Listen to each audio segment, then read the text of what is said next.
கிருபையினால நம்ம 5 வார்த்தைகளை சிந்திச்சு வருகிறோம். சிலுவையில் பேசின 5 வார்த்தை. முதல் வார்த்தையிலிருந்து நம்ம என்ன பார்க்குறோம்? அதாவது அன்பை குறித்து 7 வார்த்தைகள் அன்பை தான் சொல்லுது. முதல் வார்த்தையிலிருந்து நம்ம அன்பு என்ன கற்றுக்கிறோம்? மன்னிப்பு தான். அன்புனா மன்னிக்கக்கூடிய தன்மை கொண்டதுன்னு கற்றுக்கிறோம். 2வது வார்த்தையிலிருந்து இன்னைக்கு நீ கூட பரதேசில் இருப்பாய். அதுல இருந்து என்ன அன்பு வெளிப்படும்?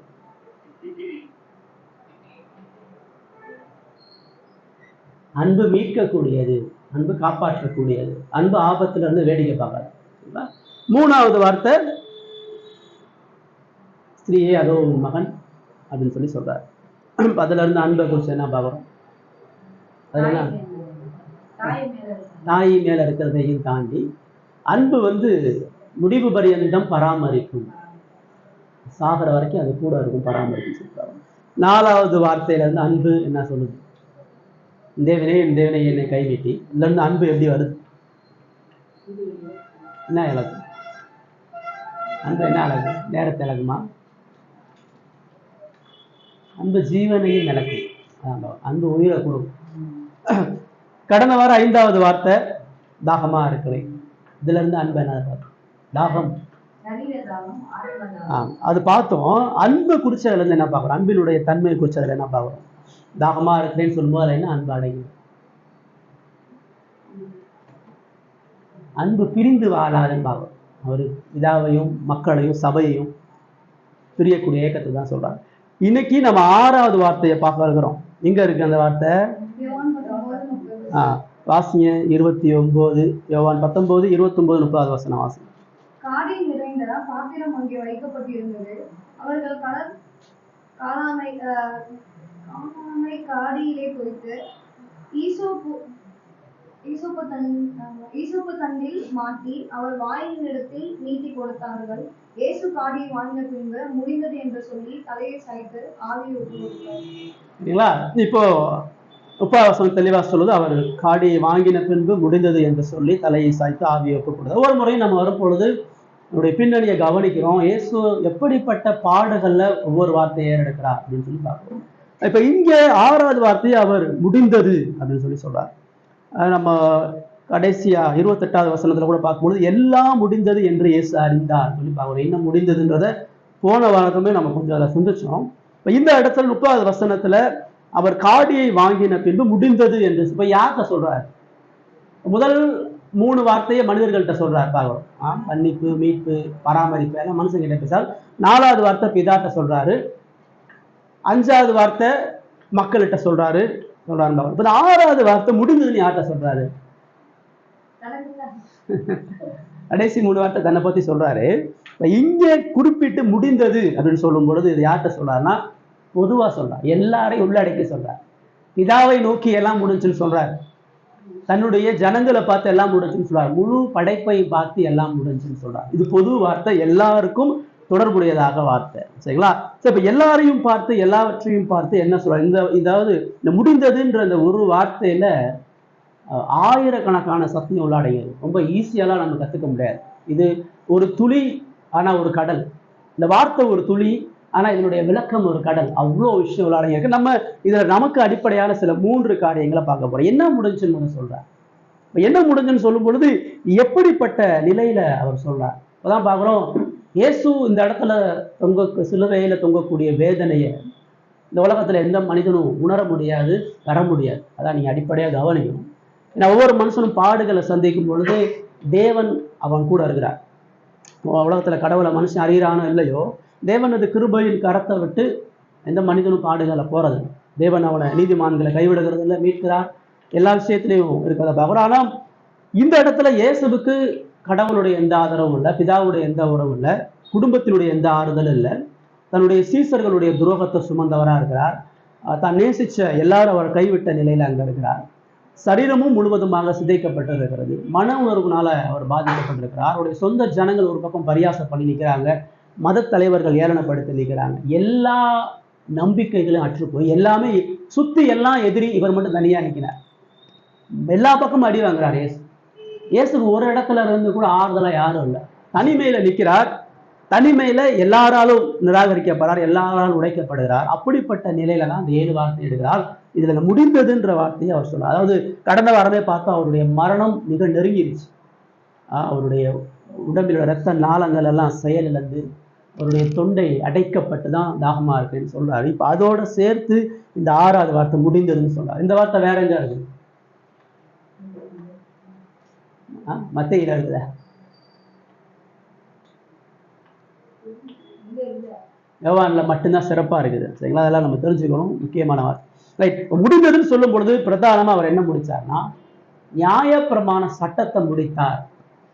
நியாயப்பிரமாண சட்டம்னா முதல்ல இதை முடிச்சிட்டார் அப்படின்னு பார்க்கும் பொழுது, நியாயமா மனிதன் தேவனுக்கு கீழ்ப்படிய வேண்டிய சட்டம் தான் நியாயப்பிரமாணம். சட்டம்ன்றது எல்லா இடத்துலையும் இருக்கு. சட்டம் இல்லாம எந்த மனிதனும் இந்த உலகத்துல வாழ முடியாது. நீங்க வீட்டில் இருக்கீங்கன்னா உங்க வீட்டில் ஒரு சட்டம் இருக்குது. இத்தனை மணிக்கு தூங்கணும், இத்தனை மணிக்கு எந்திக்கணும், இப்போ சாப்பிடணும், இப்போ வேலைக்கு போகணும், இப்போ படிக்கணும். இது சட்டம், இது ரூல். இதை மீறி நீங்க வாழ முடியாது. நீங்க விரும்புறீங்களோ இல்லையோ அந்த சட்டத்துக்குள்ள இருக்கணும். இப்போ இந்த தேசத்துல இருக்கீங்கன்னா தேசத்துக்கு சட்டம் இருக்குது. நீங்க பாடுற ரோட்ல போய் இஷ்டத்துக்கு படுக்க முடியாது, நீங்க நினைச்ச இடத்துக்கு போக முடியாது. சமுதாய நாட்டு சட்டத்துக்கு நீங்க கீழ்ப்படியும். உங்களுக்கு பிடிக்குது பிடிக்கல அப்படின்றதெல்லாம் வேற. இப்போ ஸ்கூலுக்கு போறீங்கன்னா அங்கே ஒரு சட்டம் இருக்குது, ரூல்ஸ் இருக்குது. எந்த நேரத்தில் கிளாஸ் ரூம்ல இருக்கணும், எந்த நேரம் வெளியே போகணும், எவ்வளோ நேரம் இருக்கணும், எப்படி எக்ஸாம் வரும், இதெல்லாம் ரூல்ஸ். மனிதன் இயல்பாகவே சட்டத்துக்கு உட்பட்டவன். எனக்கு சட்டம் பிடிக்காது, நான் சட்டத்துக்கு எனக்கு சம்பந்தம் இல்லைன்னு அவன் சொல்ல முடியாது. படைக்கப்பட்ட ஒவ்வொரு மனிதனுக்குள்ளேயும் கடவுள் தனது நீதியான மனசாட்சி என்கிற சட்டத்தை வச்சிருக்கிறார். ஒவ்வொரு மனிதனுக்கு மனசாட்சி இருக்கு. இந்த மனசாட்சியில கடவுள் நியாய பிரமாண சட்டத்தை வச்சிருக்கார். நியாய பிரமாணம்னா என்னது? நியாய பிரமாணம் என்னது? பைபிள் வாசிச்சாதானே தெரியாதுங்களா? 10 கட்டளைகள் தான் நியாய பிரமாணம். ஏதோ பழைய ஏற்பாட்டில் மோசையின் மூலமா எழுதி கொடுக்கப்பட்ட சட்டம். அந்த 10 கட்டளை சட்டம் இந்த உலகத்துல பறக்கிற எல்லாருடைய இருதயத்திலையும் இருக்கு. இந்த குழந்தையிலிருந்து வயசான தாத்தா வரை எல்லாருடைய இருதயத்திலையும் கடவுள் தனது நீதியான சட்டத்தை எழுதி வச்சிருக்கிறார். பொய் சொல்லாத, திருடாத, விபச்சாரம் பண்ணாத, இச்சிக்காத, தகப்பன் தாய்க்கு கீழ்ப்படி, கடவுளை விக்கிரகத்தினோட, இதெல்லாம் சட்டம். இது எந்த ஜாதி எந்த மதம் இல்லாமல் உலகத்தில் உள்ள எல்லா மனித இருதயத்துல இருக்குது. எல்லாம் படைக்கும் பொழுதே, அந்த ஆத்மா உருவாகும் பொழுதே இந்த சட்டத்தை கடவுள் வச்சிருக்கிறார். இப்போ இந்த சட்டத்தின்படி தான் ஒவ்வொரு மனிதனும் இந்த உலகத்துல வாழணும். ஆனால் இயல்பா மனுஷனுக்கு சட்டம் முடியாது. மனுஷன் சட்டத்தை வர மாட்டான். மனிதனுடைய இயல்பின் குணாதர்சனே சட்டத்தை எதுக்கணும். அவனுக்குன்னு ஒரு சட்டம் வச்சிருப்பான், அந்த சட்டத்துக்கு அவன் கீழ்ப்படிய மாட்டான். அவனுடைய இருதயம் என்பது இயல்பா தேவன் ஏற்படுத்திய சட்டத்துக்கு எதிராக கலகம் செய்வது. எனக்கு ஆதாம் முதல் அதை செஞ்சான், கடவுளுடைய சட்டத்தை மீறினா. அதே போல இந்த உலகத்தில் உள்ள ஒவ்வொரு மனிதனும் கடவுளுடைய நியாய பிரமாண சட்டத்தை மீறிக்கொண்டே வாழுகிறான். சட்டத்தை மீறினா என்ன உண்டு? உண்மையில போகக்கூடாது, போனா ஃபீஸ் கட்டணும், ஃபைன் பண்ணணும். திருடுனா தண்டனை இருக்குது, கொலை செஞ்சா தண்டனை இருக்குது. நாட்டில் சட்ட தண்டனை இருக்குது, எல்லா இடத்துலையும் சட்டத்தை மீறினா தண்டனை இருக்கு. கடவுள் சட்டத்தை மீறும் பொழுதும் தண்டனையை கொடுக்கிறார். நியாயப்பிரமாணத்தை மீறவங்க என்ன தண்டனை எழுதி கொடுத்துட்டார். இந்த கட்டளை உன் வாழ்க்கை, இந்த கட்டளையை நீ மீறும் பொழுது உனக்கு என்ன தண்டனை என்பதை எல்லாத்தையும் எழுதி கொடுத்துட்டார். எல்லா மனிதனும் அவனுடைய வாழ்க்கையில அந்த சட்டத்தை எல்லா சூழ்நிலைகளையும் கடைபிடிக்க வேண்டியவனாக இருக்கிறான். அது மீறப்படும் பொழுது தண்டனையும் சாபமும் அவனுடைய வாழ்க்கையில இருக்கு. அனுதினமும் இந்த நியாயப்பிரமாணம் மனிதனுடைய இருதயத்தில் இருக்கிறனால ஒவ்வொரு மனுஷனும் அனுதினமும் இந்த சட்டத்தை இயல்பாக மீறிக்கொண்டு வாழ்ந்து கொண்டிருக்கிறான். இப்ப நீதி நிறைந்த தேவன் கட்டாயமா அவர் ஜட்ஜா இருக்கிறாருன்னு சொன்னா, ஒரு ஜட்ஜு ஒரு கோர்ட்ல ஒரு கேஸ் வரும் பொழுது அதுக்கு நீதி அதை செலுத்தலை அப்படின்னு சொன்னா அவன் அந்த ஸ்தலத்துல இருக்கிறதுக்கு தகுதியற்றான். ஒரு குற்றவாளி ஒருத்தனை கொலை செஞ்சுட்டு வந்து நிற்கிறான்னு சொன்னா, அவனை மன்னிச்சு விட்டுட்டான் அப்படின்னு சொன்னா அவன் நீதிபதியா இருக்க முடியாது. அப்ப அதே போல கடவுள் அவருடைய கட்டளையை மீறி இருக்கக்கூடிய பாவிகளை தண்டிக்காம விட்டுட்டாருன்னா அவர் கடவுளா இருக்க முடியாது. இப்ப நீ செய்யக்கூடிய பாவத்துக்கு என்ன உண்டு?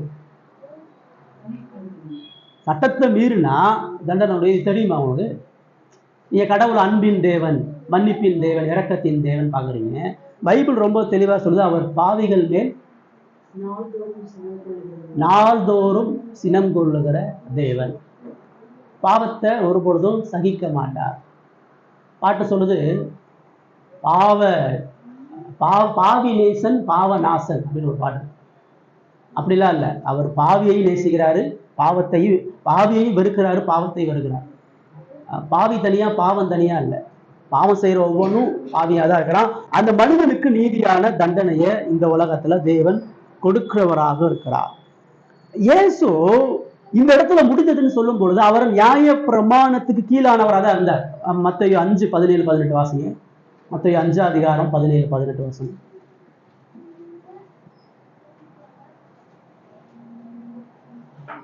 நியாய பிரமாணத்தை ஆனாலும் தீர்க்க தரிசனத்தை ஆனாலும் அழிக்கிறதற்கு வந்தேன் என்று எண்ணிக்கொள்ளாதீர்கள். அழிக்கிறதற்கு அல்ல, நிறைவேற்றுகிறதற்கே வந்தேன்.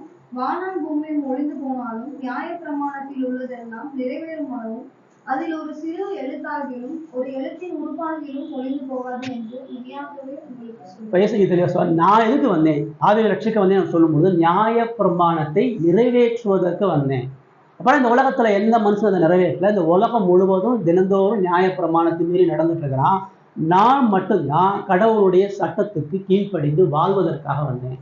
அந்த சட்டத்தை பூரணமா நிறைவேற்ற வந்தேன். அதுல ஒரு கட்டளையையும் ஒரு நாள் கூட ஒரு நொடி கூட மீறாதபடி வாழ்வதற்காக வந்தேன். அதை அழிச்சு போட வரல, நிறைவேற்றி முடிக்க வந்தேன். ஆதாம் செய்யலை. ஆதாம் நியாயப்பிரமாணத்தை மீறினான். ஆதாமினுடைய சந்ததி எல்லாரும் மீறினாங்க. அதனால தேவன் இயேசுவை அனுப்பி அதை நிறைவேற்றி முடித்தார்ன்றதை பார்க்குறோம். கொலோசியர் 2வது அதிகாரம் 14-17.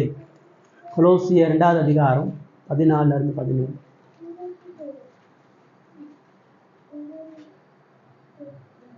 ஆகையால் நமக்கு எதிரடையாகவும் கட்டளைகளால் நமக்கு விரோதமாகவும் இருந்த கையெழுத்தை குலைத்து அதை நடுவில் இராதபடிக்கு எடுத்து சிலுவையின் மேல் ஆணி அடித்து துரைத்தனங்களையும் அதிகாரங்களையும் உரிந்து கொண்டு வெளியரங்கமான கோலமாக்கி அவைகளின் மேல் சிலுவையிலே வெற்றி சிறந்தார். இப்ப இங்கதான் அவர் முடிந்ததுன்னு சொல்லும் பொழுது எப்படி முடிந்ததுன்றதுக்கு இங்க சொல்றாரு, நமக்கு எதிரடையா. அப்ப நமக்கு எதிரா இருந்துச்சு. என்ன எதிரா இருந்துச்சு? நியாயப்பிரமாணத்தை மீறவனுக்கு இதான் தண்டனைன்னு கடவுள் எழுதி கொடுத்தார். அதுல அந்த தண்டனையில எல்லாரும் இருக்கிறோம். கடவுளுடைய நியாயப்பிரமாணத்தை மீறக்கூடிய தண்டனைக்கு எல்லா மனுஷனும் பாத்திரவான். ரெக்கார்டு இருக்குது, சரிங்களா? அந்த எதிரடையாக இருந்த கட்டளைகளால் நமக்கு விரோதமாக இருந்த கையெழுத்தை குலைத்து, தினந்தோறும் நம்ம பாவம் செய்யும் பொழுது ரெக்கார்ட் ஆகிட்டே இருக்கு.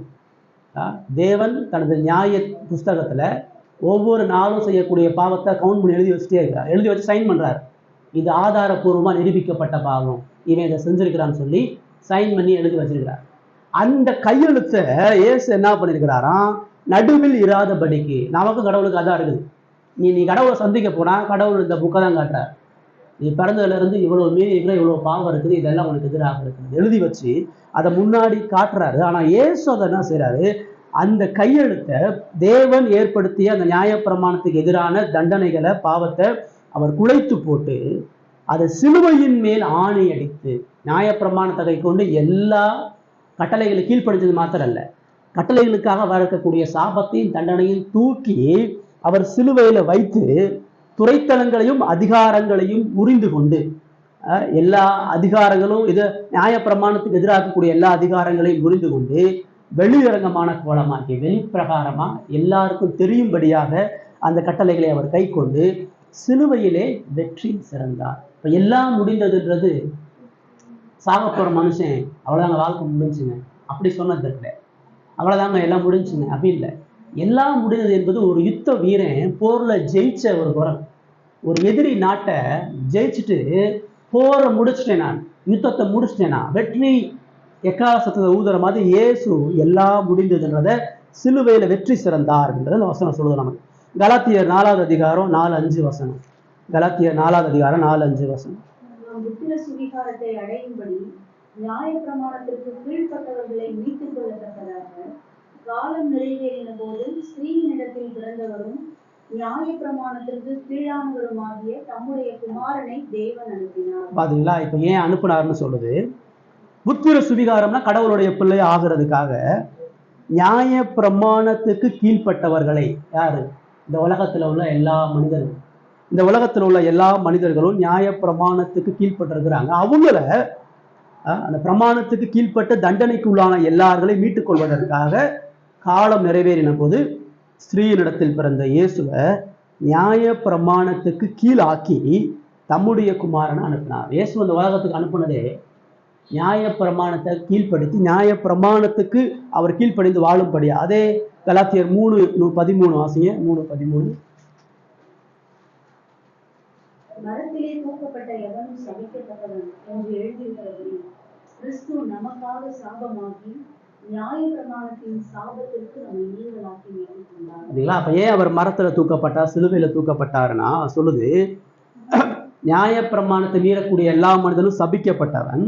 அதனால இயேசு நியாய பிரமாணத்தினுடைய தண்டனையை ஏற்று சபிக்கப்பட்டு நமக்காக சாபமாகி, அப்படின்னா நம்ம எல்லாரும் சாபத்துக்குரியவர்கள், நம்ம எல்லாரும் தண்டனைக்குரியவர்கள். அதை இயேசு எடுத்து நியாய பிரமாணத்தினுடைய சாபத்துக்கு நம்மை நீங்களாக்கி மீட்டு கொண்டார். இந்த உலகத்துல வாழக்கூடிய ஒவ்வொரு மனிதனும் எப்படி இருக்கிறான்? நியாய பிரமாணத்தின் சாபத்துக்குரியவனா இருக்கிறான். இப்ப நியாய பிரமாணத்தினுடைய சாபம் என்ன? நியாய பிரமாணத்தை மீறுகிறவன் கல்லறிந்து கொல்லப்படணும். நியாய பிரமாணத்தை மீறுகிறவன் தேவனது சமூகத்திலிருந்து புறக்கணிக்கப்படணும். நியாய பிரமாணத்தை மீறுகிறவன் நித்திய தேவ கோபத்தை சோந்தரிக்கும். அதுதான் தண்டனை. இந்த உலகத்தில் உள்ள எல்லா மனிதனுக்கு அதான் தண்டனை. அதை இயேசு கிறிஸ்து செய்து முடித்தார் அப்படின்றத பார்க்கிறோம். பழைய ஏற்பாட்டில் சொல்லப்பட்ட எல்லா சட்டங்களையும் இயேசு பூரணமாக கடைபிடித்தார். அவர் பிறந்த நாள்ல இருந்து சிலுவையில ஜீவன் தருகிற நாள் வரைக்கும் எந்த இடத்துலையும் ஒரு இடத்துல கூட நியாயப்பிரமாண வார்த்தைகளை அவர் மீறினது இல்லை. அவர் சிந்தையில கூட ஒரு பாவமும் உருவாகலை. அதை அவர் கடவுளா இருந்தாருங்க அதனால செஞ்சுட்டாருங்க, அவர் பாவம் இல்லாமல் பிறந்தாருங்க அதனால செஞ்சுட்டாருங்க, அப்படி இல்லை. உங்களையும் என்னையும் போல இந்த பாவ சரீரத்துல தான் அவர் பிறந்தார். உங்களுக்கு வரக்கூடிய சோதனை அவருக்கு இருக்குது, உங்களுக்கு வரக்கூடிய வலி அவருக்கு இருக்குது. நீங்க பாவத்துல விழுவதற்கான எவ்வளவோ சோதனை இருக்குதோ இது எல்லாத்தையும் அவர் கொண்டு இருந்தார். இயேசு வாலிபனா இருந்தாரு.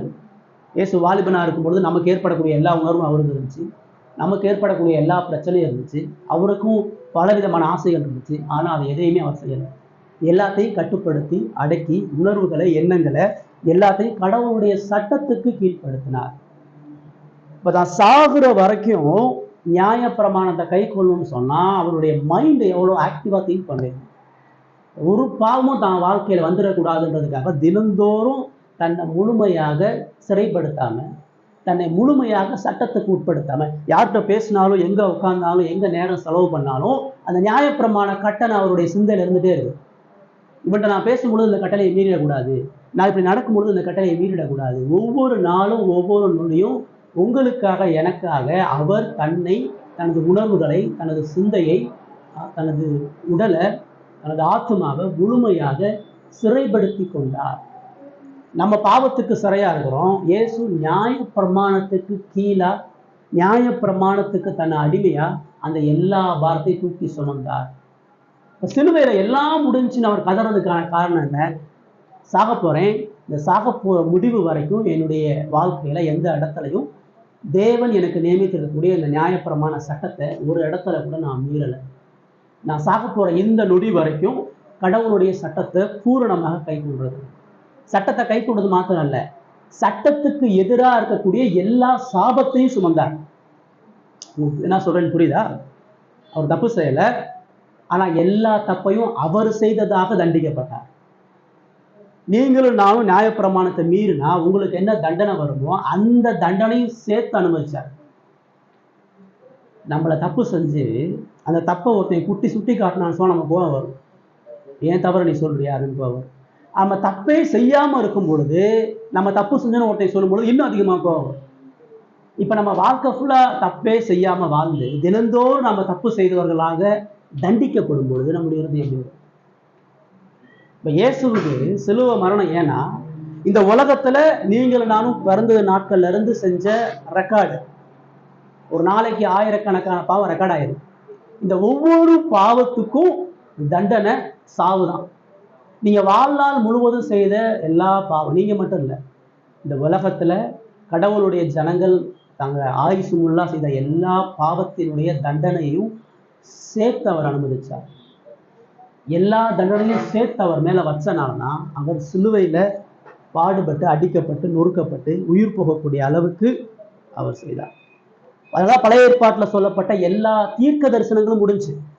இப்ப எல்லாம் முடிஞ்சுன்னா என்ன முடிஞ்சு? பழைய ஏற்பாட்டில் தேவன் வெளிப்படுத்திய எல்லா தீர்க்க தரிசனங்கள், ஆதாம்ல இருந்து மல்கியா வரைக்கும் தேவன் என்னெல்லாம் சொன்னாரோ அந்த எல்லா, அவர் ஸ்திரீ இடத்துல பறக்கணும், அவர் பெத்லகேம்ல பறக்கணும், அவர் யூதா கோத்திரத்துல பறக்கணும், அவர் சமாதான பிரபுவா இருக்கணும், நித்திய பிதாவா இருக்கணும், குடனுடைய கண்ணை திறக்கணும், செவிடனுடைய காதை திறக்கணும், முடவர்கள் நடக்க வைக்கணும், இது எல்லாத்தையும் அவர் ஃபுல்ஃபில் பண்ணணும். இப்போ சிலுவையில் அவன் உட்காந்து பார்க்குறாரு. ஆதியாகமத்திலிருந்து மல்கியா வரைக்கும் தன்னை குறித்து சொன்ன எல்லாவற்றையும் முடிச்சிட்டேன் அப்படின்றார். இனிமேல் எந்த விதமான தீர்க்க தரிசனமும் கிடையாது, எல்லாம் முடிந்ததுன்னு என்ன, தீர்க்க தரிசனம் முடிஞ்சு போச்சு. பழைய ஏற்பாட்டில் சொல்லப்பட்ட எல்லா தீர்க்க தரிசனமும் முடிஞ்சு போச்சு. இனிமேல் தீர்க்க தரிசனத்துக்கு அவசியம் இல்லை. இந்த எபிரேயர் 1:1 நமக்கு சொல்லுது. எபிரேயர் 1:1 அவர் தெளிவா சொல்றார். என்ன சொல்றாரு பாருங்க. 1:2 வாசி. எபிரேயர் 1:1-2 இந்த கடைசி நாட்களில் 1வது வாசிங்க. இந்த கடைசி நாட்களில் 1:1 வாசிங்க.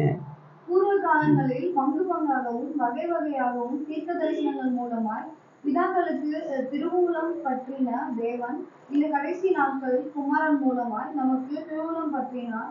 இவரை சர்வத்திற்கும் சுதந்திரவாளியாக நியமித்தார். இவரை கொண்டு உலகங்களையும் உண்டாக்கினார். பாத்தீங்களா, முதல் வருஷம் பூர்வ காலங்கள்ல என்னது, பழைய ஏற்பாட்டு காலம். பழைய காலங்கள்ல பங்கு பங்கா வகை வகையா.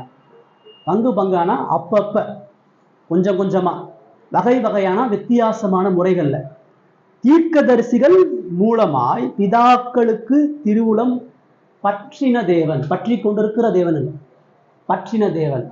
பழைய ஏற்பாட்டு காலத்துல சொப்பனத்தின் மூலமா, தரிசனத்தின் மூலமா, வெளிப்பாடுகள் மூலமா மீட்பை குறிச்சு, ரட்சிப்பை குறிச்சு சொன்ன காரியத்தை இந்த கடைசி நாட்களில் குமாரன் மூலமாய், இயேசு மூலமாக நமக்கு இறுதியாக திருவுளம் பற்றினார். முழுமையான வெளிப்பாட்டை அவர் செய்து முடித்தார். அப்ப இயேசு சிலுவையில எல்லாம் முடிஞ்சுன்னு சொல்லும் பொழுது பழைய ஏற்பாட்டில் சொல்லப்பட்ட எல்லா தீர்க்க தரிசனத்தையும் செய்து முடித்துட்டாரு. அதனால இன்னைக்கு தீர்க்க தரிசனம் இல்லை நம்ம சொல்றோம். இன்னைக்கு புதுசா எந்த வெளிப்பாடும் இல்லை. நம்ம ஏன் சொல்றோம்னா எல்லா தீர்க்க தரிசனம் அவரே முடிச்சிட்டேன்டார். நான் எல்லாத்தையும் முடிச்சிட்டேன்டார். இப்போ தீர்க்க தரிசனம்னாவே இயேசுவை பற்றியது, இயேசுவினுடைய ரட்சிப்பை பற்றியது, இயேசுவினுடைய மீட்பை பற்றியது. இதுக்கு வெளியே எந்த தீர்க்க தரிசனமும் கிடையாது. பைபிள் ஃபுல்லா எல்லா தீர்க்க தரிசனமும் அதான் சொன்னாங்க. எந்த தனிப்பட்ட மனித வாழ்க்கையும் தீர்க்க தரிசனம் கிடையாது. எந்த தனிப்பட்ட மனித அனுபவமும் தீர்க்க தரிசனம் கிடையாது. எல்லா பழைய ஏற்பாடு ஃபுல்லா அதான் சொல்லுது, வேதத்துல தான் சொல்லுது. இயேசு இங்க அதை எல்லாவற்றையும் நிறைவேற்றி முடித்தார். வாக்கு தத்தங்களையும் முடிச்சிட்டார். ஆகஸ்ட் மாசம் வாக்கு தத்தம், செப்டம்பர் மாசம் வாக்கு தத்தம், ஒவ்வொரு வாக்கு தத்தமா கொடுத்துட்டு இருக்கிறாங்க. பைபிள் என்ன சொல்லுது, வாக்கு தத்தம் எல்லாமே இயேசுவை பற்றியது. ஆபிரகாமுக்கு என்ன வாக்கு தத்தம், உனக்குள் உன் சந்ததிக்குள் சகல ஜாதிகளும் ஆசீர்வதிக்கப்படும். அது யாரு? உன் சந்ததி என்பது கிறிஸ்துன்னு ரோமர்ல பவுல் சொல்றார். இயேசு கிறிஸ்துவுக்குள்ள உலகம் ரட்சிக்கப்படும், ஆசீர்வதிக்கப்படாது. ஆபிரகாம் கொடுக்கப்பட்ட ஆசீர்வாதம். அதுதான் யாக்கோபு, அதுதான் ஈசாக்கு, அதுதான் தாவீது. தாவீதின் சந்ததியில மேசியா வருவாரு. இது எல்லாத்தையும் இயேசு செய்து முடித்து விட்டார் அப்படின்றத பார்க்கிறோம்.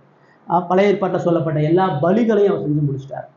பாவத்துக்கான விளைக்கரையமான எல்லா பலிகளையும் இயேசு சுமந்துட்டாரு. எல்லா பாவ சாபங்களையும் அவர் சுமந்து இறுதி மூச்சு வர ஒரு நொடி கூட அவர் கடவுளுடைய பிரமாணத்தை மீறியது இல்லை. எல்லாம் முடிந்ததுன்னா முதல் என்ன விஷயம், கடவுளுக்காக நீங்களும் நானும் வாழ வேண்டிய வாழ்க்கையை அவர் செய்து முடிச்சிட்டாரு. நீங்கள் நானும் கடவுளுக்காக என்ன செய்ய முடியும், எப்படி வாழணும், எப்படி இருக்கணுன்றத முதலாவது இயேசு அங்கே வெளிப்படுத்துகிறார். இப்போ நீயும் நானும் ஒரு பொழுதும் கடவுள் எதிர்பார்க்கக்கூடிய நியாய பிரமாணத்தை கீழ்பற்றிருக்கக்கூடிய வாழ்க்கையை வாழவே முடியாது. ஓ மேலையும் ஏ மேலையும் நியாய பிரமாணத்துக்கு வரக்கூடிய சாபமும் தண்டனையும் மட்டும்தான் இருக்குது. இயேசு உங்களுக்காக எனக்காக அந்த கட்டளையை கை கொண்டு அதனால வரக்கூடிய சாபத்தையும் ஆக்கினையும் சுமந்து தீர்த்தார். அதுதான் சிலுவையில முடிஞ்சிச்சுன்றார். அவர் எல்லாத்தையும் முடிச்சனால நீயும் நானும் கடவுளோட சேர்றதற்கும், கடவுளோட அணுகிறதற்கும், கடவுளோட ஐக்கியப்படுவதற்கும் எதையுமே செய்ய முடியாது. நீ சர்ச்சுக்கு போறனால, நீ பைபிள் வாசிக்கிறனால, ஜெபிக்கிறனால கடவுள் ஒரு பொழுதும் ஒரு இடத்துல பிரியமா இல்லை. நீ என்ன நினைக்கிற, நீ கடவுளுக்கு பிரியானா நீ ஆலயத்துக்கு போய் ஜெபிக்கிறனால, பைபிளே படிக்க மாட்டேங்க, அது வேற விஷயம். ஒருவேளை படிக்கிறனால அல்லது கடவுளை தேடுறனால, இந்த மாதிரி உட்காந்து கேட்கறதுனால நான் அது ஒரு கடவுள் என் மேலே பிரியமா இருக்கிறார். ஒரு பொழுது உன்னையும் என்னையும் கடவுள் பார்த்தாருன்னா காரி மூச்சில் துப்புறத தவிர வேறையும் செய்ய முடியாது. உன்னை என்னையும் கடவுள் பார்த்தாருன்னா நரகத்துக்கு அனுப்புறத தவிர உன்னையும் செய்ய முடியாது. ஓ வாழ்க்கையை கடவுள் வெளிப்படுத்தினான்னு சொன்னா, கடவுள் தன்னை வெளிப்படுத்தினா நீ நல்லா முகத்தை மறைச்சிக்குவோம், தயவு செஞ்சு எங்களை பார்க்காதீங்க, உங்க பரிசுத்துல நாங்கள் செத்து போயிடுவோம்னு எல்லாரும் சொல்ல முடியும். கிறிஸ்து அதை சந்தித்து சிலுவையில இறுதி வர போல்டா பிதாட்ட சொல்றாரு, நீங்க நியமித்த எல்லாத்தையும் செஞ்சு முடிச்சிட்டேன். நீங்க நியமித்த கட்டளைகளை இந்த மக்களுக்காக நான் செஞ்சு முடிச்சிட்டேன். நீங்க வாக்கு பண்ண தீர்க்க தரிசனம் செஞ்சு முடிச்சிட்டேன். நீங்க வாக்கு பண்ண பலிகளை செய்து முடிச்சிட்டேன், நீங்க வாக்கு பண்ண எல்லா வாக்கு தத்தங்களும் எனக்குள்ளாக முடிஞ்சு. அதை கடவுள்கிட்ட சொல்றாரு, மக்கள்கிட்ட சொல்றாரு. இப்ப இந்த மக்கள்லாம் யாரு? இதெல்லாம் எதிர்பார்த்து காத்திருந்தாங்களா? இந்த மக்கள்லாம் இயேசு நமக்காண்டி உயிரை கொடுக்குறாரு, நமக்காண்டி கட்டளை கை கொடுறான்னு எதிர்பார்த்தாங்களா? அவங்க பார்த்தாங்க என்ன? அவரை நிர்வாணப்படுத்தி, அவரை கொலை செஞ்சு, அவரை சிலுவையில தூக்குனதை தவிர அவங்க அதை செய்ய. நீயும் நானும் கடவுளுக்கு பிரியமா வாழ்வதற்கு உங்ககிட்ட என்கிட்ட எந்த நல்லது இல்லை, உங்ககிட்ட என்கிட்ட எந்த அட்ராக்ஷன் கிடையாது. உன்னை என்னையும் கடவுள் பார்த்தான்னு சொன்னா அருவருக்கத்தக்கதான தவிர எழுதுறது. ரைட்டா? இதை தான் இயேசு சிலுவை செஞ்சு முதல் விஷயம். ரெண்டாவது விஷயம், இயேசு எல்லாம் முடிந்ததுன்னு சொல்லும் பொழுது என்ன சொல்றாருன்னா, பாவத்து நிமித்தம் செலுத்த வேண்டிய தண்டனையை செலுத்தி முடிச்சிட்டார். கட்டளையை கீழ்ப்பண்டி சாபத்தை தன் மேல ஏற்றுக்கொண்டு முடிஞ்சதுன்னு சொல்றாரு. ரெண்டாவது தண்டனை, பாவத்து நிமித்தம் செலுத்த வேண்டிய தண்டனை என்ன? முதலாவது கடவுளுடைய கேரக்டர் பைபிள் ஃபுல்லாவே ஒரு பாவத்தை தண்டிக்கிறவர். ஆதாம் கடவுளுடைய கட்டளையை மீறி தடை செய்யப்பட்ட பழத்தை சாப்பிட்டான், ஏதேனிலிருந்து துரத்தப்பட்டான், கடவுளுடைய ஐக்கியத்திலிருந்து பிரிக்கப்பட்டான். காயின் ஆபேலை கொன்னா, காயின் மேல தேவன் சாபத்தை செலுத்தினார். சோதோம் குமாரா மக்கள் பாவம் செஞ்சாங்க, கண்டகத்தை அனுப்பிச்சு போட்டார். நோவா காலத்துல பூமி சீர்கெட்டதா இருந்தது, வெள்ளத்தை அனுப்பி மக்கள் அழிச்சு போட்டார். இஸ்ரவேல் மக்கள் பாவம் செஞ்சாங்க, அவங்க அடிமைத்தனத்துக்கு ஒப்பு கொடுத்தார். எல்லா இடத்துலையும் பழைய ஏற்பாடு புதிய ஏற்பாடு எல்லா இடத்துலையும் தேவன் பாவத்தை தண்டிக்கிறவராக தான் இருக்கிறார். புதிய ஏற்பாட்டில் அனனியா சப்பீரா என்ன சொன்னாங்க? பொய் சொன்னாங்க. பணத்துல ஒரு ஒரு ஒரு காசை வஞ்சகமா ஒழிச்சு வச்சுட்டாங்க. அவங்களுக்கு என்ன தண்டனை? Spot out. ஒரே நொடியில செத்து ஒரு பொய்க்கு கணவன் மனைவி சேர்ந்து செத்து போறாங்க. இப்போ கடவுளுடைய கோபம் பழைய ஏற்பாட்டில் இருக்கு, புதிய ஏற்பாட்டில் இல்லைன்னா புதிய ஏற்பாட்டில் தான் இன்னும் அதிகமா தேவ கோபத்தை கடவுள் வெளிப்படுத்துறார். எல்லா பாவங்களையும் தேவன் ஒருபொழுதும் தண்டிக்காம விடமாட்டான்றத வேதம் நமக்கு எல்லா இடங்களையும் சொல்லுது. 1 பேதுரு 2வது அதிகாரம் 24வது வசனம். 1 பேதுரு 2வது அதிகாரம் 24வது வசனம்.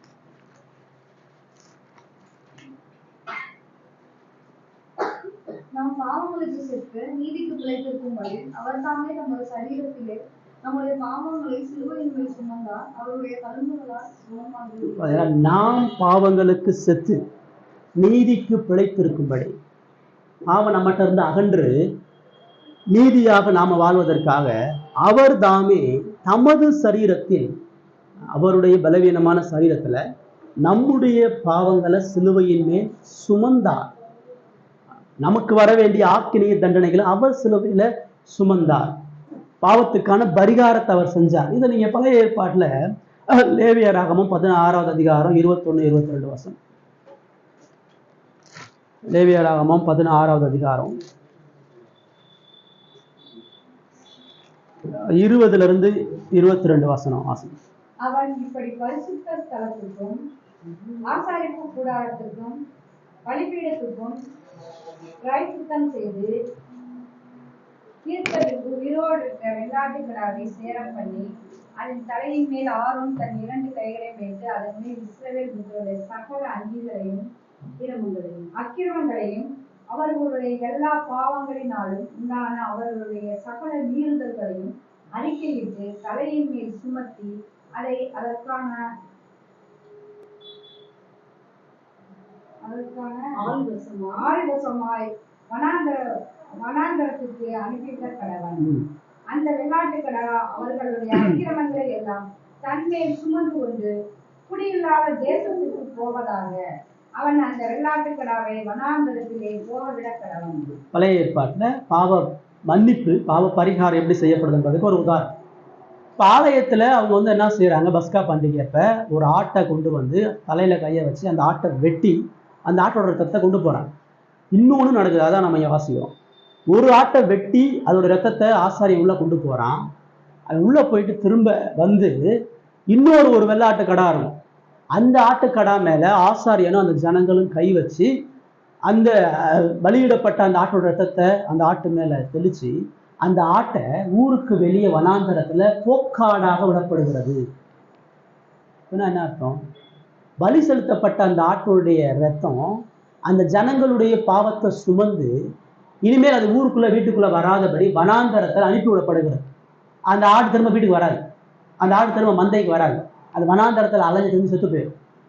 இதையே பாவ பரிகாரத்தை ஆண்டவர் சேர்த்திருக்கிறாருன்னு சொன்னா, அந்த ஜனங்களுடைய பாவத்தை அந்த ஆடு சுமந்து அது வனாந்தரத்துல தனிமையில அந்த பாவத்தை எல்லாம் மறைத்து கொண்டு போகிறது. அந்த பாவத்தை இல்லாம ஆக்குறதுக்கு அந்த ஆடு காணாம போகும். இப்ப இததான் இந்த இடத்துல பேதுரு அவர் அங்க சொல்றாரு, நம்முடைய பாவத்தை அவர் சுமந்து, அந்த ஆடு தனியா வனாந்தரத்துல போன மாதிரி அவர் தனியாக பாவத்தை சுமந்து சிலுவையில முழுமையாக தனது ரத்தத்தை செஞ்சு நம்முடைய பாவத்தினுடைய தண்டனைகளை எல்லாம் போக்கிவிட்டார். பாவம் பழைய ஏற்பாட்டுல இருந்து இயேசு வர்ற வரைக்கும் எத்தனை ஆடு அடிக்கப்பட்டுச்சு, எத்தனை மாடு அடிக்கப்பட்டுச்சு, எத்தனை உயிர்கள் கதறுச்சு. மனிதர்களுடைய பாவத்தை காண்டி மிருகங்கள் கதறப்பட்டது, மிருகங்களுடைய உயிர்கள் பலி செலுத்தப்பட்டது. அந்த எல்லா கதறல்களையும் இயேசு முடிவுக்குள்ளாக கொண்டு வருகிறார். ஆசாரியன் தினந்தோறும் ஆடை வெட்டுறான், தினந்தோறும் உயிர் எடுக்கிறான், தினந்தோறும் உயிர் எடுத்த சிந்துறான். இந்த கதறல்களை எல்லாம் இயேசு சிலுவையில முழுமையாக முடித்து விட்டார். அதாவது மனிதனுக்கு வர வேண்டிய எல்லா நித்திய நரக வேதனையை இயேசு முழுமையாக தான் மேல ஏற்றுக்கிட்டார். கடவுளுடைய உக்கிர கோபம் எந்த மனிதனாலும் ஒருபொழுதும் போக்க முடியாது, தீர்க்க முடியாது. சரிங்களா? இப்போ அந்த ஆட்டை வெட்டினால அந்த ஜனங்களுடைய பாவம் போச்சா? அப்படி போயிருந்தா மறுபடியும் இன்னொரு ஆடை வெட்ட வேண்டிய அவசியம். அந்த ஆடு இயேசுவுக்கான அடையாளம் தான். ஆனா அந்த ஆடை வெட்டினால பாவம் போகாது. அதான் ஆசாரியன் தினந்தோறும் ஆடை வெட்டுறான், வருஷத்துக்கு ஒரு முறை காளையை வெட்டுறான். சரிங்களா?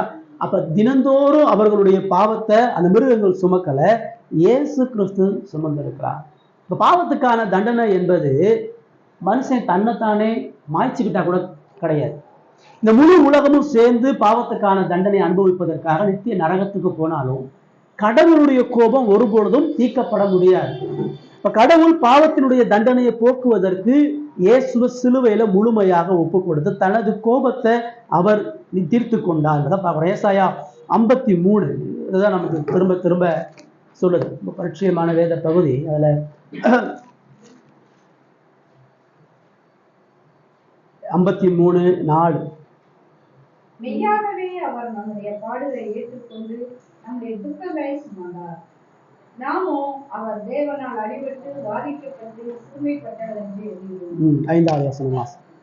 நம்முடைய மீறுதல்கள் நிமித்தம் அவர் காயப்பட்டு நம்முடைய அக்கிரமங்கள் நிமித்தம் அவர் நொறுக்கப்பட்டார். நமக்கு சமாதானத்தை உண்டு பண்ணும் ஆக்கினை அவர் மேல் வந்தது, அவருடைய தழும்புகளால் பாருங்க சொல்லுது, நம்முடைய பாடுகளை அவர் ஏற்றுக்கொண்டார். பாவத்துக்காக நமக்கு வரக்கூடிய நித்திய நரக தண்டனையை தாம் மேல ஏற்றுக்கொண்டு நம்முடைய துக்கங்கள், பாவத்தை நிமித்தமா நமக்கு வர வேண்டிய துக்கம், கண்ணீர் எல்லாத்தையும் அவர் சுமக்கிறாரு.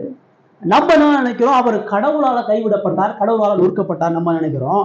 நம்முடைய மீறுதல்கள் நிமித்தம் அவர் காயப்பட்டார், நம்முடைய அக்கிரமங்கள் நிமித்தம் அவர் நொறுக்கப்பட்டார். அப்ப யார் காயப்படணும், யார் நொறுக்கப்படணும், யார் துக்கத்தை சுமக்கணும், யார் பாடுகளை அனுபவிக்கணும்? நமக்கு சமாதானத்தை உண்டு பண்ணும் ஆக்கினை அவர் மேல வந்தது. நமக்கு விழ வேண்டிய நித்திய ஆக்கினையை அவர் முழுமையாக சுமந்து தீர்த்தார்.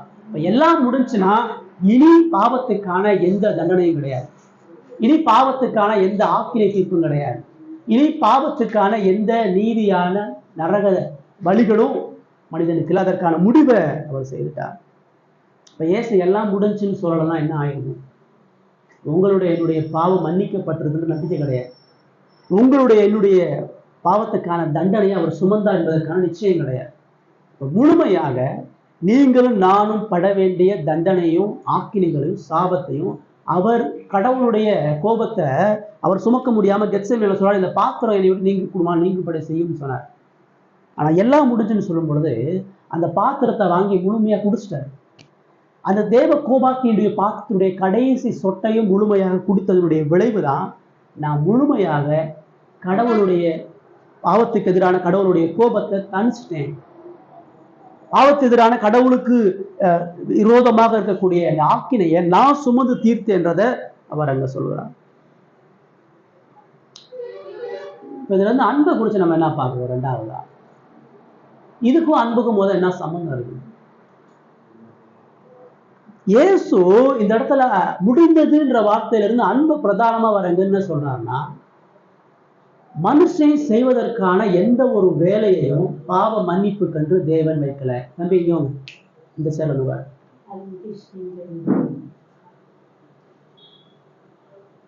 சரிங்களா? அப்ப ஆண்டவர் அந்த மக்கள் செய்வதற்கான எந்த வேலையும் வைக்கல, தேவன் செய்வதற்கான எந்த வேலையும் வைக்கல, அங்க இருக்கக்கூடிய ஆசாரியன் செய்வதற்கான எந்த வேலையும் வைக்கல. முழுமையாக எல்லாவற்றையும் தன் மேல ஏற்றுக்கொண்டு அவர் வலிகளையும் காயங்களையும் சுமந்தார். நீதியா யார் படணும், நீதியா யார் தண்டிக்கப்படணும், நீதியா யாருக்கு வலிகள் ஏற்படணும், நீதியா யார் துக்கப்படணும், நீதியா யார் சாபத்தை சுமக்கணுமோ அவங்க எல்லாரும் அவரை பரியாசம் பண்ணி, அவங்க எல்லாரும் அவரை உதாசனப்படுத்தி, அவங்க எல்லாரும் அவரை கேலி குத்த ஆக்கின பொழுதும் கூட அவர்கள் சார்பாக அவர்களுடைய துரோகம், அவர்களுடைய நம்பிக்கை இல்லாத தன்மை, அவர்களுடைய அக்கிரமங்களை சுமந்தவராக அவர் இருந்தார். அன்பினுடைய குணாசியத்துல மிக முக்கியமாக என்ன சொல்லுதுன்னா, எந்த விதமான எதிர்பார்ப்பும் இல்லாமல் தம்மை இழப்பது. ஆறாவது அன்புடைய குணாதிசயம் என்னன்னா, எதிர்பார்ப்பு இல்லாமல் அன்பு போறது. இது யாராலையும் முடியாது. அன்புனாவே எதிர்பார்ப்போட கூடுறது அன்பா மனுஷன் நினைச்சிட்டு. எதிர்பார்ப்பு இல்லாம மனுஷனால ஒரு பொழுது எங்கேயுமே அன்பு கூற முடியாது. நம்ம ஒருத்தரை நேசிக்கிறோம், ஒரு பொருளை நேசிக்கிறோம்னு சொன்னா அதன் மூலமாக சில பலனை அடைகிறோம், அதன் மூலமாக சில நன்மைகளை அடைகிறோம், அதன் மூலமாக சில ஈர்ப்புகளை பெறுகிறோம். இல்லைன்னா அந்த அன்பு நம்ம வராது. நீங்க யாரை நேசிங்க, யார்கிட்ட அன்பை காட்டுங்க, அதுல இருந்து நன்மையை பெறாம, அதுல இருந்து இன்பத்தை பெறாம, அதுல இருந்து தேவையான காரியங்களை பெறாம அன்பை ஒரு பொழுது காட்ட முடியாது. இயேசு இந்த இடத்துல எந்த விதமான நன்மைகளை பெறாம, எந்த விதமான பலனை பெறாம, எந்த விதமான ஈர்ப்பை பெறாம, அந்த துரோகிகள், அந்த காட்டி கொடுக்கப்பட்டவர்கள், அந்த கைவிட்டவர்கள், அந்த சிலுவையில் அறைந்தவர்கள், தன்னை சபித்தவர்கள் எல்லாரிடத்திலும் அன்பை காட்டினார். மூணாவது அதுல நம்ம பார்க்கக்கூடிய இன்னொரு விஷயம் என்னன்னா, பாவத்துக்கு எதிரான தண்டனை அவர் சுமந்து தீர்த்தான் பார்க்கிறோம். கடைசியா எல்லாம் முடிந்துன்னு சொல்லும் பொழுது பிதாவினுடைய ரட்சிப்பின் திட்டத்தை நிறைவு செய்தார். பிதா ஏற்படுத்திய மனிதனுக்கான மீட்பை அவர் செய்து முடித்தார். மனுஷனை திருப்திப்படுத்துறாரு, மனுஷன் செய்ய வேண்டிய கடமையை திருப்திப்படுத்துறாரு, மனிதனுக்கு வர வேண்டிய தண்டனை நரகத்திலிருந்து அவனை காப்பாற்றி முடிக்கிறாரு. மூணாவது, பிதாவினுடைய அன்பை அவன் பெற்றுக்கொள்ளும்படியாக அந்த ரட்சிப்பின் திட்டத்தை அவர் நிறைவேற்றார். கடவுளை திருப்திப்படுத்துறார். பிதாவினுடைய கோபத்தை அவர் திருப்திப்படுத்தும் முழுமையாக அவர் இருக்கிறார். நம்ம மீட்கப்பட, நம்ம ஜீவன் பெற, நாம் சந்தோஷம் அடைய, நம்ம செய்வதற்கென்று எதையும் வச்சுட்டு போடாது. இல்லை, நான் உனக்கு பாதி பண்ணிட்டேன், நீ பாதி செய், நான் இவ்வளோ விஷயம் உனக்கு பண்ணிக்கிறேன், நீ எனக்காக இவ்வளோ செய் அப்படின்ற எந்த பாரபட்சத்தையும் அவர் நம்ம இடத்துல வைக்கலன்றதை நம்ம பார்க்கிறோம். எல்லாவற்றையும் முழுமையாக அவர் செய்து முடித்தார். பிதா நியமித்த எல்லா திட்டங்களையும் அவர் பூரணமாக செய்தார். உலகத்தை படைக்கிறதுக்கு முன்னாடி பிதாவாகிய தேவன், குமாரனாகிய தேவன், ஆவியானவருடைய தேவன் மனிதன் பாவத்தில் விழும் பொழுது என்ன மீட்கணும்னு திட்டம் பண்ணாங்களோ, பிளான் பண்ணாங்களோ, அந்த பிளானை கம்ப்ளீட்டா முடிச்சிட்டார். Mission possible. என்ன நியமிக்கப்பட்டதோ அதை முழுமையாக செய்தார். அதுக்கு நிறைய எதிர்ப்பு இருந்துச்சு. இயேசு பிதாவினுடைய திட்டத்தை செய்ய விடாதபடி அவர் சந்திச்ச எதிர்ப்புகள் இந்த உலகத்துல எந்த மனிதனும் செஞ்சிருக்க முடியாது. முதல்ல அவர் யாருக்காக வந்தாரோ அவர்கள் அந்த திட்டத்தை நிறைவேற்ற முடியாத தடுத்தார்கள். அவங்கள மேசியா ரட்சகராக வந்தார், அவங்க அவரை நிராகரிச்சு, அவரை புறக்கணிச்சு, அவரை ராஜரீக தன்மையிலிருந்து எடுத்து போட்டாங்க. அவர் ட்ரெயின் பண்ண அந்த சீசர்களும் அவரை சிலுவைக்கு போக விடாதபடி தடுத்து நிறுத்தினார்கள். பிசாசு ஒரு புறம் அவருடைய ஊழியங்கள் முழுவதுமாக அநேக எதிர்ப்புகளை கொண்டு வந்து அவர் அந்த ஊழியத்தை தரை விடாம தடுத்தான். அதிகாரிகள், அங்க சுற்றி இருக்கக்கூடிய ஜனங்கள், அவரால் நன்மை பெற்ற மக்கள் எல்லாரும் பிதாவினுடைய திட்டத்தை அவர் நிறைவேற்றாதபடி எல்லாரும் போட்டு அவரை சின்னாபனமாகினார். அவர் எல்லாவற்றையும் கடந்து இறுதி வர தான் நம்பின பிதாவே தன்னை கைவிட்ட பொழுதும் கூட அந்த திட்டத்துல இருந்து இயேசு ஒரு நொடி கூட பின்வாங்காம முழுமையாக அந்த திட்டத்தை நித்தியம் வரைக்கும் அவர் நிறைவேற்றக்கூடிய வாய்ப்பை செய்து முடித்தானதான் எல்லாம் முடிஞ்சு. இனிமேல் மனிதனை காப்பாற்றுறதுக்கு, மனிதனுடைய மகிழ்ச்சிக்கு, மனிதனுடைய சந்தோஷத்துக்கு கடவுளுக்காக எவனும் எதை செய்ய வேண்டிய அவசியம் இல்லை. மனுஷன் பரலோகம் போறதுக்கு அவன் சுயமாக எந்த காரியத்தையும் செய்ய வேண்டிய அவசியம் இல்லை. நான் எல்லாவற்றையும் செய்து முடிச்சிட்டேன். I am finished, it is finished. நான் முடிச்சிட்டேன்.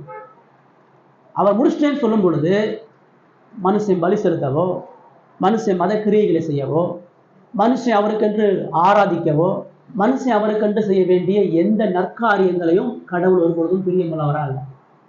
உலகத்துல எல்லா மதங்களுக்கும் கிறிஸ்துவத்துக்கும் கூடிய ஒரு பெரிய வித்தியாசமா தான். எல்லா மதம் என்ன சொல்றது, நீ கடவுளுக்காக இதை செய்யி, கடவுளுக்காக காணிக்கை கொடு, கடவுளுக்காக முடிய கொடு, கடவுளுக்காக நடைபயணம் போ, கடவுளுக்காக உன்னையே காயத்தைப்படுத்து, கடவுளுக்காக உபவாசம், கடவுளுக்காக இதெல்லாம் செய்யணும்னு சொல்லு. ஆனால் கிறிஸ்துவ என்ன சொல்றது, நீ எதையுமே செய்ய முடியாது. உங்ககிட்ட இருந்து எந்த நல்லதே வருது? உங்ககிட்ட முதல்ல நல்லதே இல்லையே. உன்னை பார்க்க முடியுதுன்னா கடவுளுக்கு உக்குற கோபம் தானே வருது. அப்ப நீ செய்யறதுல எப்படி கடவுள் பிரியமுள்ளவரா இருப்பா? உன்னிடத்துல பிரியமுள்ளவரா இல்லாதனாலதான் குமாரிடத்துல பிரியமுள்ளவரா இருக்கா. இவர் என்னுடைய நேசகுமாரன், இவரில் பிரியமா இருக்கிறேன். அவரை தவிர அவர் வேற யார் மேலேயும் பிரியமா இல்லை. அந்த பிதாவினுடைய விருப்பத்தையும் திட்டத்தையும் முழுமையாக அவர் செய்து முடித்தார் என்பதை பார்க்கணும். அது இயேசு முடிந்ததுன்னு சொல்லும் பொழுது நிறைய விஷயம் அடங்கியிருக்குது. பிசாசை ஜெயிச்சார் ஒரு பக்கம், மறுபுறம் அவர் முடிந்ததுன்னு சொல்லும் பொழுது பரலோக மகிழ்ச்சி அடைந்தது. பரலோகத்தில் இருக்கக்கூடிய ஒவ்வொரு தேவ தூதர்களும் அவர் மறுபடியும் தனது மகிமையை சுதந்திரிக்க போறார். அங்க உள்ள ஒவ்வொரு ஆபிரகாம்ல இருந்து எல்லா விசுவாசிகளும் அவர் அந்த மீட்பை நிறைவேற்றினாதான் அவங்களுக்கு பரலோகம் உறுதி. அவர் எல்லாம் முடிச்சுன்னு சொல்லணும்னு சொன்னா அவங்க நித்திய ஜீவன் கிடையாது. இப்போ பரலோகமே அந்த வார்த்தையை கேட்டு மகிழ்ந்தது. அவர் முடிந்ததுன்னு சொல்லும் பொழுது நரகத்தில் உள்ள எல்லா ஆவிகளும் அதிர்ந்தது. நரகத்துக்கு ஜனங்கள் போக வேண்டிய அவசியம் இல்லை. நரகத்துக்கு போக வேண்டிய ஜனங்கள் பரலோகத்துக்கு போகக்கூடிய வழியை அவர் சொல்றார். எல்லாம் முடிஞ்சுன்னு சொல்லும் பொழுது இந்த பூமி சமாதானம் அடை, இந்த உலகத்துல மனுஷனுக்கான சமாதானம் எல்லாம் முடிஞ்சுன்ற வார்த்தையில இருக்கு. அவன் கடவுளோட ஒப்புரவாயி இந்த உலகத்தை கடந்து மேன்மையான வாழ்க்கையை அடைய முடியும். எல்லாம் முடிஞ்சுன்னு சொல்லும் பொழுது பிதாவாகிய தேவன் மனமகிழ்ச்சியா ஆதாம் செஞ்ச பாவத்திலிருந்து தன் நீதியை வெளிப்படுத்தின கடவுள் சமாதானத்தை அன்பையும் காட்டக்கூடிய நிலைக்கு இந்த வார்த்தையை அவர் உருவாக்கியாச்சு. ஆவியானவர் இந்த உலகத்துக்கு அனுப்பிச்சு தெரிந்து கொள்ளப்பட்ட ஜனங்கள் மகிமையை சுதந்திரிப்பதற்கு இந்த எல்லாம் முடிகின்ற வார்த்தை அவசியமாக இருந்தது. நிறைய சத்தியங்கள் உள்ள அடங்கியிருந்தது. ஆனா நம்ம பிரதானமா இந்த வார்த்தையிலிருந்து நம்ம அன்பை பார்க்கும் பொழுது இயேசுவினுடைய அன்பு ஒரு பொழுதும் தான் அன்பு கூறக்கூடிய ஜனங்களை சார்ந்ததாக இல்லை. நான் உனக்கு இவ்வளவு செஞ்சிருக்கிறேன், நான் உனக்காண்டி தண்டனை அனுபவிச்சிருக்கிறேன், நான் உனக்காண்டி உயிரை கொடுத்துருக்கிறேன், நான் உனக்காண்டி இவ்வளவு கீழ்ப்படிஞ்சிருக்கிறேன், உனக்காண்டி நான் பிதாவினுடைய கோபத்தை சகிச்சிருக்கிறேன், உனக்காண்டி பிசாசை ஜெயிச்சிருக்கிறேன், உனக்காண்டி இந்த ஜனங்களிடத்துல இவ்வளவு அவமானப்பட்டேன், நீ எப்படி இருக்கிற அப்படின்னு அவர் கேட்கணும். நீ இந்த அன்பை உணராத பொழுதும், நீ இந்த அன்புக்கு பாத்திரமா வாழாத பொழுதும், நீ இந்த அன்புக்கு பிரியமா எதையும் செய்யாத பொழுதும் கூட நான் என்னுடைய பணியை முழுமையாக உனக்காக செய்து முடிச்சேன். நீ என்னை நேசிக்கிறியோ இல்லையோ, என் அன்பு கொடுக்குறியோ இல்லையோ, என்னை மதிக்கிறியோ இல்லையோ, என்னை பார்க்குறியோ இல்லையோ, நான் உனக்காக நித்திய ஜீவன் வர செய்ய வேண்டிய எல்லாத்தையும் செய்து முடிச்சேன். உங்ககிட்ட உடனே நான் எதிர்பார்க்கல, உங்ககிட்ட எந்த நலனை எதிர்பார்க்கல, உங்ககிட்ட ஒரு துளி அளவு எதையும் எதிர்பார்க்கல. நீ கொண்டு வரக்கூடிய எதில் நான் திருப்தி உள்ளவனாவே. நான் என்னை முற்றிலுமாக உன்னுடைய அவநம்பிக்கையின் போதும், நீ என்னை நம்பாத பொழுதும், நீ எனக்கு துரோகம் பண்ண பொழுதும், நீ என்னை பரியாசம் பண்ண பொழுதும், நீ என்னை நிர்வாணப்படுத்தின பொழுதும், நீ என்னை சிலுவையில ஏற்றின பொழுதும் உனக்காக இறுதி வரை எதிர்பார்ப்பு இல்லாம உன்னுடைய ரட்சிப்புக்கான எல்லாவற்றையும் நான் செஞ்சு முடிச்சிட்டேன், மறந்துடாது அப்படின்னு சொல்றாங்க. இந்த அன்பை இந்த உலகத்துல எந்த மனிதனும் கொடுக்க முடியாது. இதுதான் உண்மையான அன்பு. இந்த அன்பை ஏன் அவர் காட்டினார்னா, இந்த அன்பை தான் நீ இன்னொருத்தருக்கு காட்டணும். நீ ஒரு மனுஷனை உண்மையா நேசிக்கிறேன்னு சொன்னா இந்த குணாதிசயம் அவனுக்குள்ளாக இருக்கணும். அது இருக்குதா? நம்ம இப்படி அன்பு கொடுக்குறோங்க, நம்முடைய அன்பு இப்படி இருக்குதா? நம்முடைய அன்புக்கு யாராச்சும் துரோகம் பண்ணிட்டா, நம்ம யாராச்சும் கலகப்படுத்திட்டா திரும்ப அவங்களோட ஐக்கியப்பட முடியாது. அவங்க பண்ண துரோகம் தான் நமக்கு தெரியும். அவங்களோட மூஞ்சை கொடுத்து பேச மாட்டோம், அவங்களோட நேரடியாக நம்ம ஐக்கியப்பட மாட்டோம். ஆனா இயேசு சொல்றாரு, சபிச்சு துரோகம் பண்ணி நிர்வாணப்படுத்துறவனுக்கு தான் இந்த அன்பை காட்டணுன்றார். உங்கள் சத்துருக்களை சிநேகிங்க, அவன் யாரை எதிரி இல்லையோ அவனை அன்பு கூறு. அதுதான் கிறிஸ்துவத்தினுடைய அன்பினுடைய முக்கியமான குணாதிசயம். உங்களுடைய அவனுடைய அன்பு எவ்வளவு போலியானது தெரியுமா? நீ என்னைக்கு எதிர்பார்த்த அன்பு கொடுக்குறியோ அன்னைக்கு நீ தோத்துட்டுன்னு அர்த்தம். என்னைக்கு சில எதிர்பார்ப்புகளை ஈர்ப்புகளை வச்சு உன்னுடைய அன்பை வெளிப்படுத்துறியோ அன்னைக்கே நீ ஏமாந்துட்டுன்னு அர்த்தம். உன்னுடைய அன்பு போலியானதுன்னு அர்த்தம். உன்னுடைய அன்பு உண்மையான அன்பு இல்லைன்னு அர்த்தம். ஆனா மனிதன் இயல்பா எதிர்பார்ப்பு இல்லாம ஒரு சுட்டு கூட அவனால் அன்பு வர முடியாது. அவன் ஏன் பிள்ளையை வளர்க்குறான், பிள்ளையை நேசிக்கிறானா, பிள்ளை நம்மளை வளர்க்கும், பிள்ளை நம்மளை பார்க்கணுன்றது தான் நேசிக்கிறான். பெற்றோர்கள் ஏன் பிள்ளைகளே பெற்றோர்கள் நேசிக்கிறான்னா நம்மளை அவன் பராமரிக்கிறான், நமக்கு இதெல்லாம் செய்யறான்றதுக்காண்டி தான். எல்லா இடத்துலையும் எதிர்பார்ப்பு இல்லாம எந்த ஒரு மனிதனாலையும் அன்பை வெளிப்படுத்த முடியாது. எந்த நன்மையும் இல்லாம எந்த எதிர்பார்ப்பு இல்லாம அன்பை வெளிப்படுத்துறது ஒண்ணு. எல்லா இடங்களிலும் காயப்படும் பொழுது அன்பு வெளிப்படுத்தணும், எல்லா இடங்களிலும் அவமானப்படும் பொழுது அன்பு வெளிப்படுத்தணும், எல்லா இடங்களிலும் நொறுக்கப்படும் பொழுது அன்பை வெளிப்படுத்தணும். இது முடியுமா? இதுக்குதான் மனுஷனை கடவுள் ரட்சித்திருக்கிறார். நான் உனக்கு கொடுத்துருக்கிற இந்த அன்பு இந்த உலகத்துக்கு கொடுங்க. நீ யாரால காயப்படுறியோ, யாரால ஏமாற்றப்படுறியோ, யாரால துரோகத்தை அனுபவிக்கிறோ அவனை நீ அன்பு வரும். நம்ம அப்படி செய்யறதே. நம்ம எங்க காயப்படுறோமோ அந்த இடத்த விட்டு வேற இடத்துக்கு போயிடும். நம்ம எங்க பிரச்சனை வருதோ அந்த இடத்த விட்டு எஸ்கேப் ஆகக்கூடிய வேலை தான் பார்ப்போம். எங்க காயப்பட்டு எங்க துரோகப்பட்ட இடத்துல ஒப்புரவாகாம வேற இடத்துக்கு போறோமோ அந்த இடத்துல மறுபடியும் ஏமாறும், அந்த இடத்துல மறுபடியும் காயப்படும். எங்கெங்கெல்லாம் நீ எதிர்பார்ப்போட அன்பை கொடுத்துட்டே இருக்கிறியோ அங்க எல்லா இடத்துலையும் உனக்கு வலிகளும் காயங்களும் மட்டும்தான் இருக்கும். எங்க எதிர்பார்ப்பு இல்லாம நீ அன்பு கூறுகிறியோ அங்கதான் உண்மையான அன்பை நீ காட்ட முடியும், உண்மையான அன்பை நீ பெற முடியும். அதுக்குதான் இயேசு வளர்க்கலாம். இந்த சிலுவையில் இந்த எல்லாம் முடிந்ததுன்ற வார்த்தை எனக்கு என்ன கற்றுக் கொடுக்குதுன்னு சொன்னா, உன்னுடைய அன்பு இந்த மாதிரி இருக்கணும். சுயநலத்தோட அன்பு கூடாது, சுய விருப்பம் கூட அன்பு கூடாது, உனக்கு பிடிச்சமான நபர்கள் அன்பு கூடாது, நீ எதிர்பார்க்கப்பட்ட காரியங்களோட அன்பு கூடாது. உனக்கு என்ன பிடிக்கலையோ, உனக்கு என்ன இல்லையோ, நீ எங்க காயப்படுகிறியோ, எங்க வெறுக்கப்படுகிறியோ அந்த இடத்துல அன்பு. இதுக்கு சிலுவை நமக்கு முக்கியம். இந்த அன்பை இந்த உலகத்துக்கு காட்டுவதற்கு இயேசு தேவை. இயேசு இல்லாம இந்த அன்பை நீ அனுபவிக்கவே முடியாது, பகிர்ந்து கொடுக்கவும் முடியாது.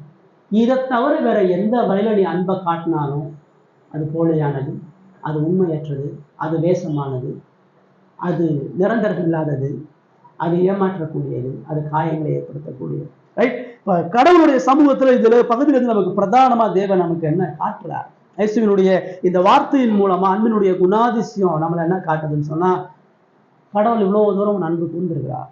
அந்த இழப்பு பாருங்க, அவருக்கு சப்போர்ட்டா யாருமே இல்லை, அவருக்கு ஆறுதலா யாருமே இல்லை. சுத்தி போனா எல்லா பேரும் எதிரியா நிற்கிறான், எல்லா பேரும் அவர் அவமானப்படுத்துறான். உயிர் போற நிலையில உடம்பும் மனசும் வேதனையில துடிச்சிட்டு இருக்கு. ஆறுதலா தாயார் இல்லை, ஆறுதலா சீசர்கள் இல்லை, பிதாவாகிய தேவனே அவரை கண்ணோக்கி பார்க்கல. முழுமையான இருள் சூழ்ந்த இடத்துல, எந்த வசதியும் இல்லாத இடத்துல, எந்த நன்மைக்கான காரியம் இல்லாத இடத்துல இயேசு இப்படிப்பட்ட அன்பு இந்த உலகத்துக்கு அனுப்பிச்சிட்டு போனார். இந்த உலகம் என்னை அடித்தாலும் துன்புறுத்தினாலும், இந்த உலகம் என்னை கொன்னே போட்டாலும், இந்த உலகம் என்னை அவமானப்படுத்தி நிர்வாணப்படுத்தி சாபத்துக்கு உட்படுத்தினாலும், இந்த உலகத்தை நான் ஒன்றை மட்டும்தான் கொடுப்பேன், அன்பை மட்டும்தான் கொடுப்பேன். இது இருக்குதா? இது உருவாகாத வர உங்களுடைய வாழ்க்கையில் வரும்போது சந்தோஷம், மகிழ்ச்சி, சந்தோஷம்லாம் இருதயத்துல இந்த அன்பை நீங்க உணரும் பொழுது மட்டும்தான். இது கல்வாரி சிலுவையை தவிர வேற என்ன? அதனால அன்பு எப்பயுமே முதல்ல இயேசு மேல இருக்கும். இயேசுவை நேசிக்காதவன் சக மனித உறவை நேசிக்க மாட்டான். இயேசுவினுடைய இந்த அன்பை ருசி பார்க்காதவன் சக மனிதன் இந்த அன்பை பகிர்ந்து கொடுக்க மாட்டான். இப்போ உனக்கு எனக்கு என்ன தேவை? உனக்கு எனக்கு போது என்ன பிரச்சனை? நீ நானே ஏன் காயப்படுறோம், ஏன் துக்கப்படுறோம், ஏன் ஏமாற்றப்படுறோம், ஏன் வலிகளை தவிக்கிறோம்னா இந்த அன்பு இல்லாதனால. இப்படிப்பட்ட இருதயம் இல்லாதது தான் என்னுடைய வாழ்க்கையினுடைய பிரச்சனை. இதை பெற முடியும்னு சொன்னால் ஒரே ஒரு இடம் தான், சிலுவை மட்டும்தான். இந்த சிலுவையை நோக்கி பார்த்து இந்த அன்பை நீங்கள் பெறும் பொழுது தான் உனக்கு பாவ மன்னிப்பு, உனக்கு தேவ கோபத்திலிருந்து விடுதலை, உனக்கு தேவனோடு ஒப்புரவாகுதல், தேவனுடைய பிள்ளையா நீ அப்போ தான் மாறுற. தேவனுடைய பிள்ளையா நீ எப்படி மாற முடியும்னு சொன்னால், இயேசு கிறிஸ்துவுக்குள்ளாக இந்த அன்பை நீ ருசி பார்த்து இந்த அன்பை பகிர்ந்து கொடுக்கும் பொழுது மட்டும்தான். இதை நீ செய்யாத வரையும் இந்த உலகத்தில் நீ தேடிக்கிட்டே இருக்க வேண்டியதான், அன்பை தேடி நீ ஓடிக்கிட்டே இருக்க வேண்டியதான். பல இடங்கள் நீ இப்போ எல்லா இடத்துலையும் தோற்று போட்டு வந்த பிரச்சனை பார்த்து நீ எவ்வளோ எதிர்பார்ப்பு, எவ்வளோ காயப்படுது. இயேசு உண்மையாக நேசிக்கும் பொழுது மட்டும்தான் இருதய மகிழ்ச்சி, உண்மையான சமாதானம். அதுக்கு முதல்ல நீ பாவியாக இருக்கிற இந்த பாவ இருதயம் ஒரு இடத்துலையும் உன்னை உண்மையான அன்பை பெற விடாது. இந்த பாவ இருதயம் உன்னை நாள்தோறும் கடவுளுக்கு எதிராக ஆக்கிட்டு இருக்குது. நீ கடவுளோடு உறவு கொள்ளுகிறவனா, கடவுளை தேடுகிறவனா, கடவுளுடைய வார்த்தையை படிக்காதவனா, கடவுளிடத்துல ஜெபிக்காதவனா இருக்கும் பொழுது எப்படி கடவுளுடைய அன்பை நீ பெற்றுக்கொள்ள முடியும்? கடவுளை அறிவதற்கு கடவுளுடைய சமூகத்தில் தரித்திருந்து கடவுளுடைய வார்த்தையை படிக்கும் பொழுது மட்டும்தான், கடவுளுடைய வார்த்தையை கேட்பதில் உங்களுடைய இருதயம் தாகமாக இருக்கும் பொழுது மட்டும்தான் உண்மையான மன்னிப்பையும் ரட்சிப்பையும் பெற்றுக்கொள்ளும். இப்படிப்பட்ட அன்பை ஆண்டவர் நமக்கு தரணும். இந்த அன்பு கடவுளுடைய சமூகத்தில் கேட்போம். தேவன் இந்த வார்த்தையை ஆசீர்வதிப்பார்.